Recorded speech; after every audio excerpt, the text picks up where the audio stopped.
Hello दोस्तों, कैसे हो आप सब। मैं अजय आपके अपने इस YouTube चैनल पर आपका स्वागत करता हूं। जैसा कि आपको पता है कि हम +1 और +2 का कॉमर्स का कोर्स इन वीडियोस के थ्रू कॉन्टिन्यूसली करते जा रहे हैं और उसमें हम कुछ रेफरेंस बुक की हेल्प भी ले रहे हैं। तो जैसे कि मैंने DK गोयल की बुक का जो सेकंड चैप्टर है बेसिक अकाउंटिंग टर्म्स, उसकी कुछ टर्म्स मैंने पिछली वीडियो में एक्सप्लेन कर दी थी। अब इस वीडियो में मैं जो आगे की अकाउंटिंग टर्म्स हैं वो एक्सप्लेन करूंगा और मैं इन टर्म्स के ऊपर वीडियोस बनाते समय कोई जल्दी नहीं कर रहा हूं, क्योंकि जैसा कि मैंने आपको बोला, जब तक आप अकाउंटेंसी पढ़ेंगे ये टर्म्स बार बार रिपीट होंगी। तो इससे अच्छा यही है कि हम ध्यानपूर्वक बिल्कुल कंसंट्रेशन लगाकर अच्छे से इन टर्म्स को स्टडी करें ताकि बाद में हमें कोई डाउट ना आए। तो चलिए हम आगे वाली टर्म्स को शुरू करते हैं। जैसा कि मैंने आपको एक टर्म बताई थी एसेट्स। अब एसेट्स क्या होती हैं, मैंने आपको बोला था कि कोई एक ऐसी चीज जो बिजनेस को फ्यूचर में कोई ना कोई इकोनॉमिक बेनिफिट देगी, है ना, या प्रॉपर्टीज या जिसकी कोई वैल्यू हो। ये मैंने आपको पिछली वीडियो में बताया था। आज की इस वीडियो में मैं कुछ एसेट्स के टाइप बताना चाहूंगा।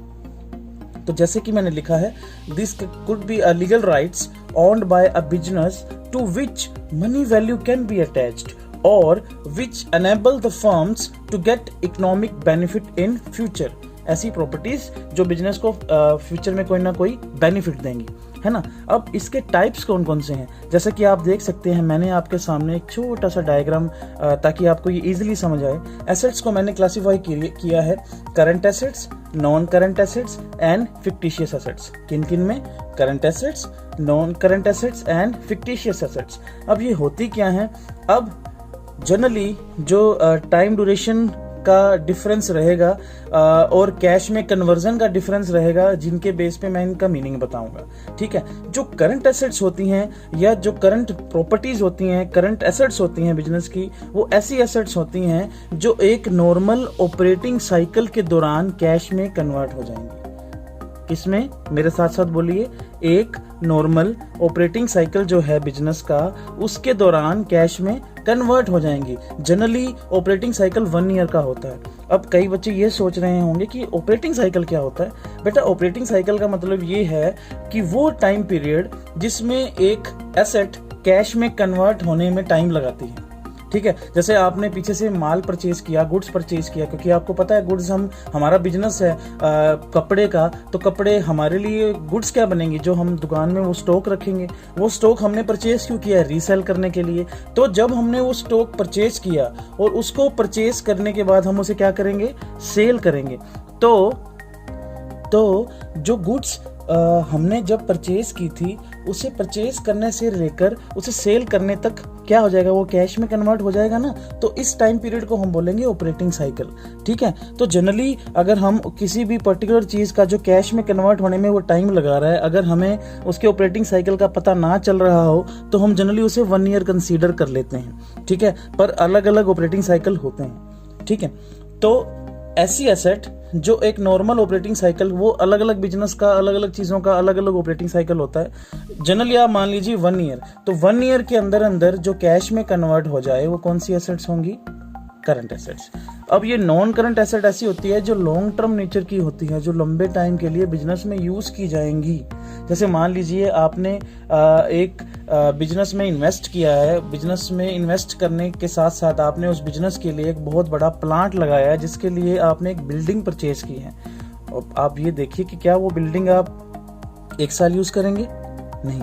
वो बिल्डिंग आप 2, 4 साल, 10 साल, 20 साल, 50 साल, बहुत लंबे टाइम तक उस बिल्डिंग को यूज करने का सोचेंगे। तो ऐसी एसेट्स जो लंबे टाइम के लिए, लंबे टाइम ड्यूरेशन के लिए आप अपने बिजनेस में परचेज करते हैं, यूज करते हैं, वो नॉन करंट एसेट्स होती हैं। ये नॉन करंट एसेट्स के 2 टाइप्स हैं, टेंजिबल एंड इनटेंजिबल एसेट। ठीक है।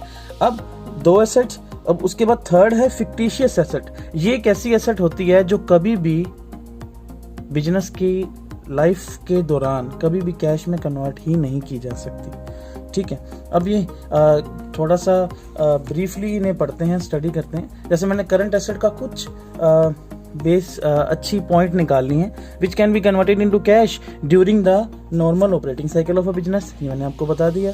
ये शॉर्ट टर्म नेचर की होती है। जनरली इनका मैक्सिमम से मैक्सिमम जो टाइम पीरियड रहेगा वो 1 ईयर रहेगा। ठीक है, अब इनके एग्जाम्पल क्या रहेंगे? डेटर मैंने आपको बताया था हमारे क्या होते हैं? देनदार, यानी कि जिन लोगों से हमने पैसा लेना है। तो जब आप बिजनेस करेंगे उधार पे, बहुत लोगों को पैसा माल बेचेंगे ना, तो वो आपके क्या बन जाएंगे? डेटर। डेटर्स का ही एक और रूप होता है BR, जिसे बोलते हैं बिल्स रिसीवेबल। ठीक है, बिल्स रिसीवेबल और डेटर 90% सेम चीज़ें होती हैं, बस इसमें एक टाइम पीरियड लगा दिया जाता है कि डेटर के लिए कोई टाइम पीरियड नहीं होता कि उसे मुझे 6 महीने के अंदर अंदर पैसे देने हैं। वो 3 महीने में भी दे सकता है, 6 महीने में भी, 8 मंथ्स में भी, वो मेरा डेटर रहता है। पर उसके लिए जब मैं टाइम पीरियड लगा देता हूँ कि मैंने किसी को माल उधार पे बेचा और मेरे को 2 महीने के अंदर अंदर मैं उसे साइन करवा लूँ कि आप 2 महीने के अंदर अंदर मेरे को पैसा दे देंगे, तो वो BR बन जाता है, बिल्स रिसीवेबल बन जाता है। पर दोनों ही हमारे क्या है? देनदार हैं। दोनों को ही मैंने उधार पे माल बेचा हुआ है। दूसरी चीज़ है स्टॉक। अब आप देखिए कि क्या ये कैश में कन्वर्ट होंगे? आप किसी को उधार पे माल बेचेंगे, वो भी आपको एक टाइम के दौरान पैसा दे देगा ना। और मैंने बोला नॉर्मल ऑपरेटिंग साइकिल के दौरान, तो नॉर्मल ऑपरेटिंग साइकिल 1 साल का ही होगा। आप किसी को ये बोल के तो उधार पे माल नहीं बेचेंगे ना कि तू यार जब तेरे पास पैसा हो दे दियो, तो दे दियो 10-20 साल में। हम ऐसा तो नहीं कहते ना। तो इसलिए ये हमारी करंट एसेट्स होती हैं। अब स्टॉक भी आप सेल कर देते हैं और इसे कैश में कन्वर्ट कर लेते हैं। अब नॉन करंट एसेट देखिए मैंने क्या लिखा है? Held by a business from a long term point of view, जो हम लंबे टाइम का सोचकर हम अपने बिजनेस में रखते हैं। Not held by a business for the purpose of resale. हम दोबारा, ऐसा नहीं है कि अभी मैंने बिल्डिंग परचेज की बिजनेस में और उसे बेच दिया 1 महीने बाद, नहीं। मैं ये सोच के परचेज करूंगा कि मैं इसको कम से कम 10-15 साल 20 साल इसे यूज़ करूंगा, हो सकता है उससे भी ज़्यादा साल यूज़ करूँ।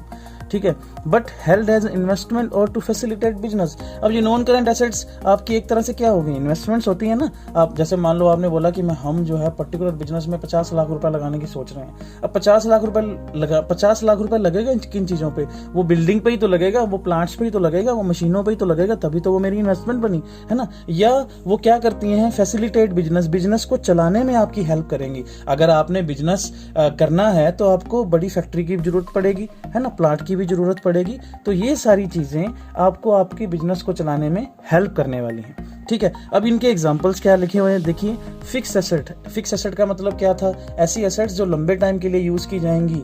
नॉन करंट इन्वेस्टमेंट्स ऐसी इन्वेस्टमेंट हैं जो लंबे समय के लिए आपको बेनिफिट देंगी और लंबे समय तक जो है चलती रहेंगी। 2 साल के लिए, 4 साल के लिए, 6 साल के लिए आपने किसी चीज में पैसा लगा रखा है। ठीक है, अब ये जो नॉन करंट एसेट्स हैं ये 2 तरह की हैं। एक है टेंजिबल एसेट और दूसरी है इनटेंजिबल एसेट। अब टेंजिबल एसेट कौन सी एसेट होती है? ऐसी एसेट्स जिन्हें आप देख सकते हैं, जिन्हें आप छू सकते हैं, वो टेंजिबल एसेट्स बोला जाता है। जैसे बिल्डिंग हो गई, कार हो गई, है ना।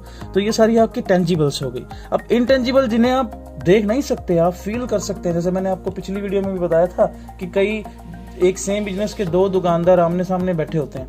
एक दुकानदार के पास तो बहुत भीड़ होती है, दूसरा दुकानदार बाहर खाली बैठा रहता है।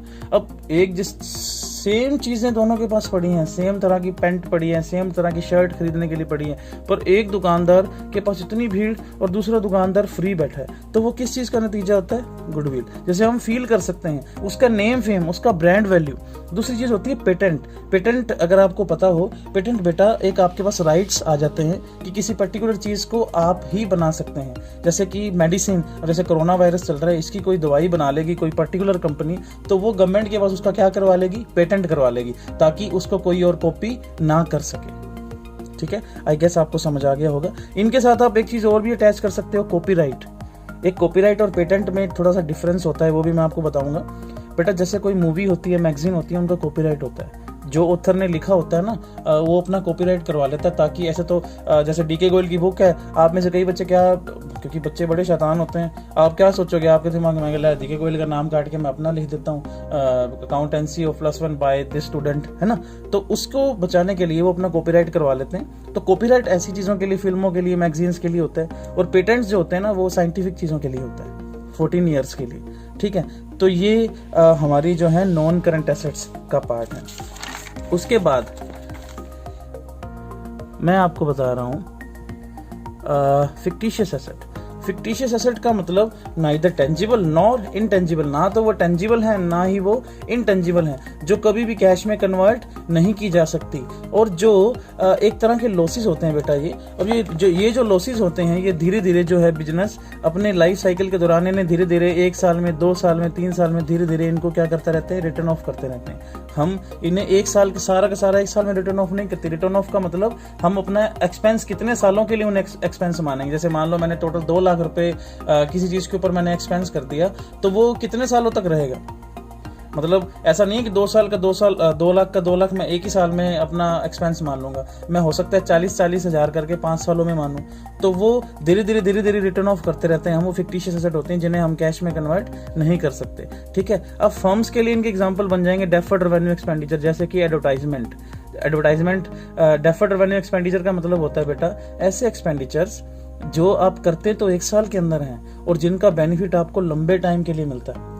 आप मुझे ये बताइए कि अगर कोका कोला की जो एडवर्टाइजमेंट होती है, जिनके लिए 5-5, 10-10, 20-20 करोड़ रुपए लिए जाते हैं एडवर्टाइजमेंट करने के लिए। अब जैसे स्टार सिटी जो कि कंपनी है, बाइक है, उसकी ऐड करता था महेंद्र सिंह धोनी। अब मुझे ये बताओ, महेंद्र सिंह धोनी जी जब उनकी ऐड करेंगे तो 20-30 करोड़ रुपया वो ले लेंगे उनकी ऐड का।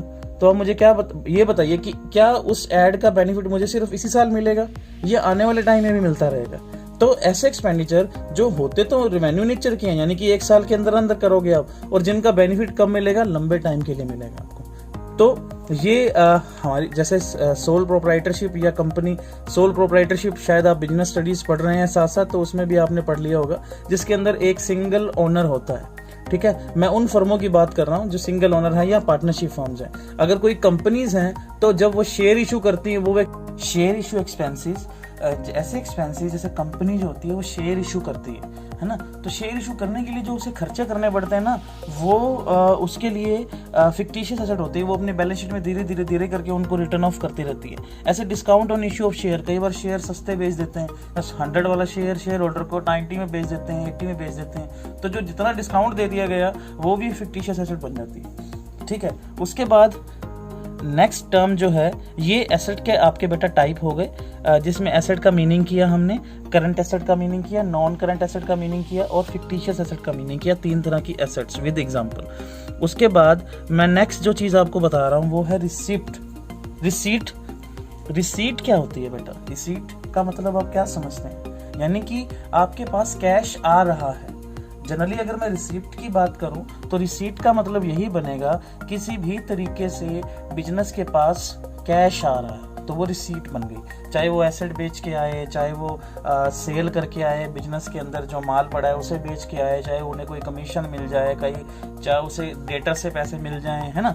तो जो किसी भी तरह से जब एक बिजनेस के पास पैसा आएगा तो हम उसे रिसीट्स बोलते हैं। अब रिसीट्स को बेसिकली 2 पार्ट्स में डिवाइड किया गया है। रिसीट्स बेसिकली 2 तरह की होती हैं, एक होती है रेवेन्यू रिसीट और दूसरी होती है कैपिटल रिसीट। ठीक है, अब रेवेन्यू रिसीट क्या होती है और कैपिटल रिसीट क्या होती है ये जान लेते हैं हम। बेटा जो रेवेन्यू रिसीट होती है ना, वो रेगुलर नेचर की होती है। जैसे मान लीजिए एक कपड़े का बिजनेस है। अब जब कपड़े का बिजनेस है तो रूटीन में वो क्या एक्टिविटी करेंगे, सेल परचेज करेंगे ना। जब सेल, क्योंकि ये रिसीट की बात कर रहे हैं, यानी कि पैसा आने की बात कर रहे हैं, तो पैसा कब आएगा, जब सेल करेंगे। तो रूटीन में जब एक कपड़े के बिजनेस के ओनर को पैसा आएगा, किससे? सेल करके, माल बेच के, है ना, गुड्स एंड सर्विसेज को बेच के जो पैसा आएगा, गुड्स को बेच के जो पैसा आएगा, वो क्या बन जाएगी? Revenue receipt. ठीक है, तो ये क्या होती है? एक तो रेगुलर इन नेचर होती है। उसके बाद ये मेन जो रेगुलर फंक्शन है एक फर्म का, उससे होती है। जैसे मैंने बोला कपड़े का बिजनेस है तो मेन फंक्शन उसका क्या होगा? कपड़ा बेचना ही तो होगा, है ना। उसके बाद इसके एग्जांपल देख लीजिए, सेल, डिस्काउंट रिसीव्ड। अब सेल करेंगे तो पैसा आएगा, डिस्काउंट आपको मिल जाएगा। तो रूटीन में जब हम सेल परचेज करते हैं तो डिस्काउंट आपको मिलता ही है, कमीशन भी मिलते ही हैं। जब आप मान लीजिए, कमीशन का मतलब आप अपने आपको किसी ने बोला कि आप जहाँ से आप पीछे से माल परचेज करते हैं, क्योंकि आपका कपड़े का बिजनेस है, उसने बोला कि अगर आप ये 10,000 मीटर कपड़ा बेच देंगे तो इतना आपको कमीशन मिल जाएगा, है ना। तो रूटीन में ऐसा है ही, कमीशन एक रेगुलर नेचर की आइटम है ही, बिजनेस में मिलता ही है, तो ये रेवेन्यू रिसीट मानी जाएगी। ठीक है, और ये करंट पीरियड से रिलेटेड होती है। रेवेन्यू रिसीट जो है ना, जैसे इस साल का प्रॉफिट एंड लॉस अकाउंट बनाऊंगा तो उसके अंदर जो चीजें आएंगी वो मेरी रेवेन्यू रिसीट्स होंगी। ठीक है। कैपिटल रिसीट्स जो हैं वो लॉन्ग टर्म नेचर की, वो कभी कभी होंगी, ठीक है। जैसे मैंने लिखा हुआ है रेयरली, वो रूटीन में होने वाली नहीं है और ये होंगी बिग अमाउंट से, ठीक है।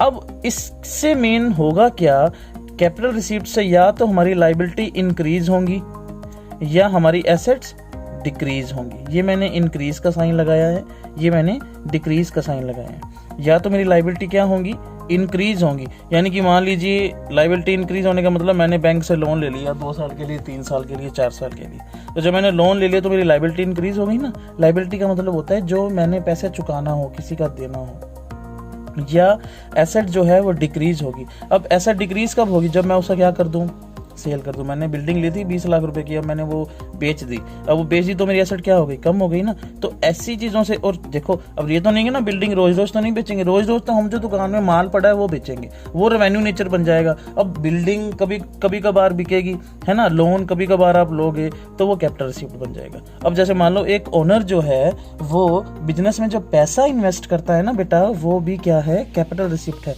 रोज रोज तो पैसे नहीं लगते ना, आप एक बार 20 लाख रुपए इन्वेस्ट करोगे ऐसा तो नहीं ना अभी 2 दिन बाद फिर 80 लाख कहीं और इन्वेस्ट कर दोगे, है ना।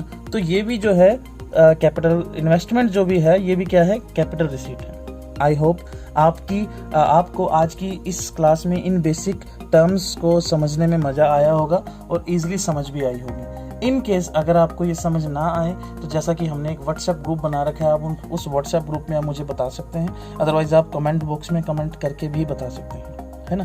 तो अगली वीडियो का इंतज़ार कीजिए। तब तक इस वीडियो के अंदर मैंने जितनी भी चीज़ें बताई हैं वो ध्यान से सुनिए। नोट्स आपके सामने हैं, मैंने हैंड रिटन नोट्स मैं इसीलिए देता हूँ ताकि आप जनरली उन्हें वैसे एज इट इज़ आप लिख सकते हैं उन्हें, है ना। और एज इट इज़ अगर आप ये एग्ज़ाम में भी लिख के आएंगे तो आपको फुल मार्क्स मिलेंगे, ठीक है। तो नेक्स्ट वीडियो तक मैं आप इनका नोट्स बनाइए, इन्हें अच्छे से समझ लीजिए। और एक बहुत ज़रूरी चीज़, मैंने क्या बोला, बेसिक अकाउंटिंग टर्म्स हैं, ये बेसिक टर्म्स हैं जो बार बार यूज होंगी। तो ये मत समझिएगा ये तो छोटा सा टॉपिक था हमने कर लिया। इन्हें आप जितना ज़्यादा करेंगे, जितना बार बार इनका सिमरन करेंगे ना, ये उतना लंबे टाइम तक आपको याद रहेगा और तब तक आपके ये काम आता रहेगा, ठीक है। तो हम नेक्स्ट वीडियो में मिलेंगे, तब तक के लिए शब्बा खैर।